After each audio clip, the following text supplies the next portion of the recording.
أول تعليق من أبو تريكة على فوز ريال مدريد على ريال سوسيداد في الجولة 24 من مباريات الدوري الإسباني.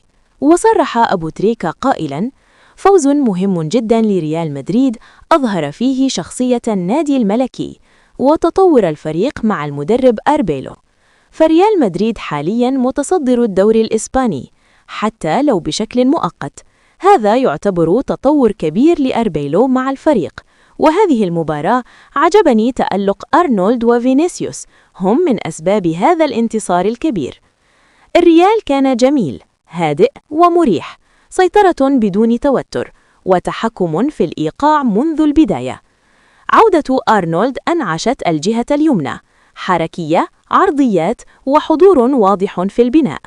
شوط أول جميل، هادئ ومريح لريال مدريد، سيطرة بدون توتر وتحكم في الإيقاع منذ البداية.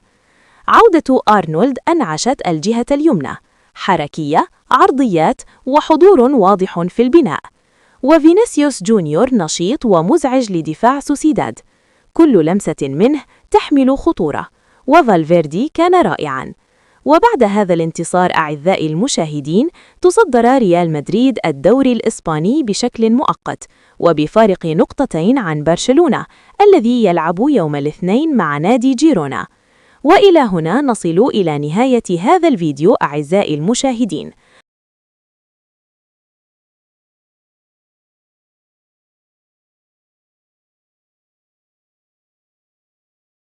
قبل الختام، نتمنى منكم دعمنا بالإعجاب بالفيديو والاشتراك بالقناة ليصلكم كل جديد في عالم كرة القدم.